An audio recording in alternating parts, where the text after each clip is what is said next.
Hello everyone, this is my fourth video. Nowadays I'm doing some videos about Word of God and explanation about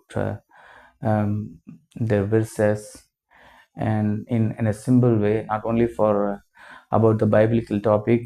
Also I'm doing everyday topic linked to biblical topic.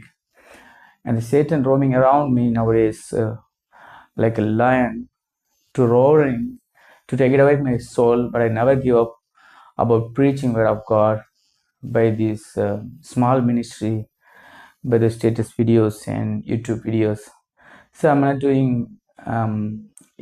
continue the same thing always to stop this work, to stop this ministry.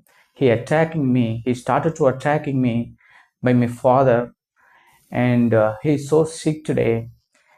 So please pray for him. But I never stop this ministry against the Satan for any reason. So let me continue my video today. Coming to the topic. இன்னைக்கு வந்துட்டு நம்ம உலகத்திலே மிகப்பெரிய ஆள் யாரு அப்படின்னு நம்ம பார்க்க போறோம். இந்த உலகத்திலேயே பெரிய ஆள் யாரு? பெரிய ஆளுனா எப்படி சொல்றதுன்னா, தௌலத்து, நம்மளுடைய ஒரு ஸ்லாங் வேர்டு படி பெரிய கை யாரு? பொதுவாக அந்த உலகத்தில் ஒரு ஃபார்மேட் இருக்கு. எவராலும் செய்ய முடியாத ஒரு விஷயத்த ஒருத்தன் செஞ்சான் அப்படின்னா அவன் பெரிய ஆள். அப்படிதான் அந்த உலகம் போற்றப்படுது. அப்படித்தானே? அப்படிதான் நம்ம போற்றப்படுறோம்.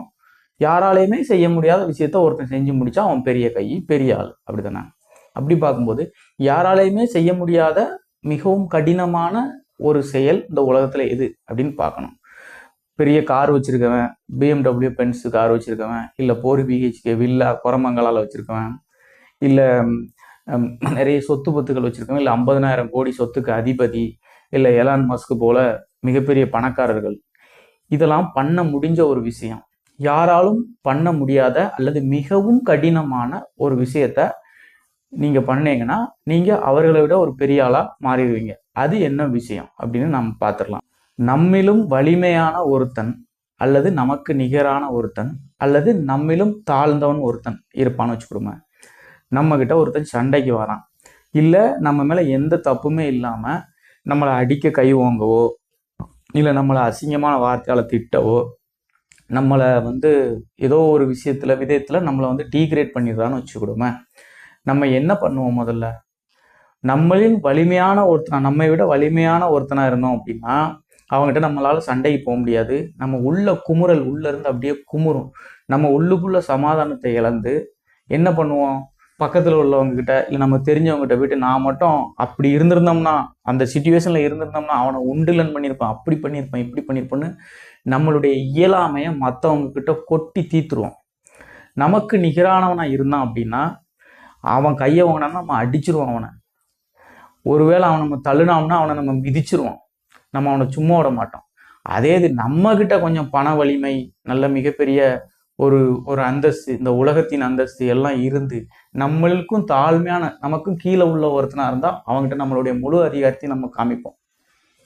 ஆனால் உங்களாலையும் என்னாலையும் அந்த மாதிரி ஒரு சிச்சுவேஷன்ல நம்ம மேல தப்பே இல்லைன்னா கூட சாந்த குணத்தோடு அமைதியா பொறுமையா அப்படியே ஆமா அப்படின்னு சொல்லி தாழ்மையா போயிட்டோம் அப்படின்னா மனசளவுல கூட நம்ம அவனை திட்டாமலோ, இல்லை அது இருக்க முடியாது. அதனாலதான் நான் சொன்ன மிகப்பெரிய கஷ்டம்னு, நம்ம அவனை திட்டாம சிரிச்ச முகத்தோட ஆமா அப்படின்னு சொல்லிட்டு நான் தான், என் மேலதான் தப்பு அப்படின்னு சொல்லிட்டு நம்ம அமைஞ்சு போனாலோ, ஒருத்தர் நம்மளை அடிச்சா கூட நம்ம திருப்பி அடிக்காம, திருப்பி அவனை திட்டாம, எல்லாரும் முன்னிலையிலையும் நம்ம குற்றம் சாட்டப்படும் பொழுது அமைதியா நம்மளால வாய் திறக்காம அப்படி இருந்துட்டோம் அப்படின்னா நம்ம நிஜமாவே பெரிய ஆள் தான் அப்படின்னு நான் சொல்லலை, வேதம் சொல்லுது.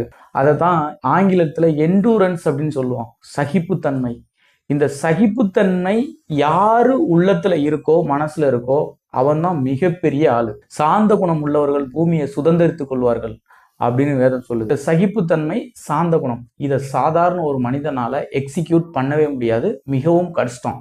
அப்படி ஒருவன் மீறி இதை எக்ஸிக்யூட் பண்ணாம்னா அவன் சன்ஸ் ஆஃப் காட் அப்படின்னு வேதம் சொல்லுது. அதாவது தேவனுடைய பிள்ளை அப்படின்னு சொல்லுது. அப்படின்னா தன் இருதயத்துல சமாதானத்தை இழக்கிறவனும் கலகம் பண்றவனும் பேயினுடைய பிள்ளை அப்படின்னு அர்த்தம். ஒருத்தவனை 1 மைல் தூரம் பலவந்தம் பண்ணானா நீ அவன் கூட 2 மைல் தூரம் போ. ஒருத்தவன் உடைக்கி சீட்டு போட்டான்னா நீ அங்கேயும் கொடுத்துரு. ஒருத்தவனை ஒரு கணத்துல அரைஞ்சாம நீ அடுத்த கணத்தையும் திருப்பி காட்டு, அடிச்சுட்டு போ அப்படின்னு. இந்த சாந்த குணமும் இந்த சகிப்புத்தன்மையும் ஒருத்தன் எவனுக்கு இருக்குதோ, இல்லை எவன் தன்னால அப்படி மாற்றிக்கொள்ள முடியுதோ அவன் மட்டும்தான் அந்த உலகத்துல பெரியவன் அப்படின்னு சொல்லுது. நிஜமாவே இந்த விஷயத்த பண்றதுக்கு, இந்த மீக்னஸையும் எண்டூரன்ஸையும் எக்ஸிக்யூட் பண்றதுக்கு ஒரு மிகப்பெரிய கிரேஸ் வேணும். நான் போர் அடிக்காம மேத்யூ காஸ்பல் சாப்டர் 5ல இயேசுனுடைய மலைப்பிரசங்கத்தை நான் ரொம்ப வேகமா படிச்சு முடிச்சிடுறேன்.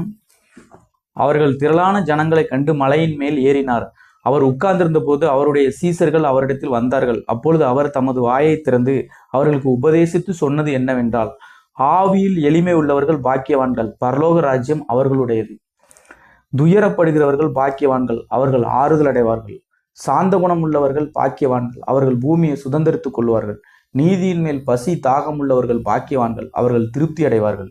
இரக்கமுள்ளவர்கள் பாக்கியவான்கள், அவர்கள் இரக்கம் பெறுவார்கள். இருதயத்தில் சுத்தம் உள்ளவர்கள் பாக்கியவான்கள், அவர்கள் தேவனை தரிசிப்பார்கள். சமாதானம் பண்ணுகிறவர்கள் பாக்கியவான்கள், அவர்கள் தேவனுடைய புத்திரர் எனப்படுவார். நீதி நிமித்தம் துன்பப்படுகிறவர்கள் பாக்கியவான்கள், பரலோக ராஜ்யம் அவர்களுடையது. என் நிமித்தம் உங்களை நிந்தித்து துன்பப்படுத்தி பலவிதமான தீமையான மொழிகளையும் உங்கள் பேரில் பொய்யாய் சொல்வார்களானால் பாக்கியவான்களாய் இருப்பீர்கள். சந்தோஷப்பட்டு கலிகூறுங்கள், பரலோகத்தில் உங்கள் பலன் மிகுதியாய் இருக்கும். உங்களுக்கு முன்னிருந்த தீர்க்கதரிசிகளையும் அப்படியே துன்பப்படுத்தினார்களே. நான் உங்களுக்கு சொல்லுகிறேன், தீமையோடு எதிர்த்து நிற்க வேண்டாம். ஒருவன் உன்னை வலது கன்னத்தில் அறைந்தால் அவனுக்கு மறுகன்னத்தையும் திருப்பி கொடு. உன்னோடு வழக்காடி உன் வஸ்திரத்தை எடுத்துக்கொள்ள வேண்டுமென்று இருக்கிறவனுக்கு உன் அங்கியையும் விட்டுவிடு. ஒருவன் உன்னை 1 மைல் தூரம் வர பலவந்தம் பண்ணினான், அவனோடு 2 மைல் தூரம் போ. உன்னிடத்தில் கேட்கிறவனுக்கு கொடு, உன்னிடத்தில் கடன் வாங்க விரும்புகிறவனுக்கு முகங்கோணாதே. உனக்கெடுத்தவனை சிநேகித்து உன் சத்துருவை பகைப்பாயாக என்று சொல்லப்பட்டிருக்கிறதை கேள்விப்பட்டிருக்கிறீர்கள். நான் உங்களுக்கு சொல்கிறேன், உங்கள் சத்துருக்களை சிநேகியுங்கள், உங்களை சபிக்கிறவர்களை ஆசீர்வதியுங்கள், உங்களை பகைக்கிறவர்களுக்கு நன்மை செய்யுங்கள், உங்களை நிந்திக்கிறவர்களுக்காகவும் உங்களை துன்பப்படுத்துகிறவர்களுக்காகவும் ஜெபம் பண்ணுங்கள். இப்படி செய்வதனால் நீங்கள் பரலோகத்தில் இருக்கிற உங்கள் பிதாவுக்கு புத்திரராய் இருப்பீர்கள்.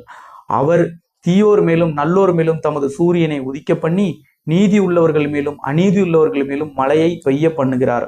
உங்களை சிநேகிக்கிறவர்களே நீங்கள் சிநேகிப்பீர்களானால் உங்களுக்கு பலன் என்ன? ஆயக்காரரும் அப்படியே செய்கிறார் அல்லவா? உங்கள் சகோதரரை மாத்திரம் வாழ்த்துவீர்களானால் நீங்கள் விசேஷித்து செய்கிறது என்ன? ஆயக்காரரும் அப்படியே செய்கிறார்கள் அல்லவா?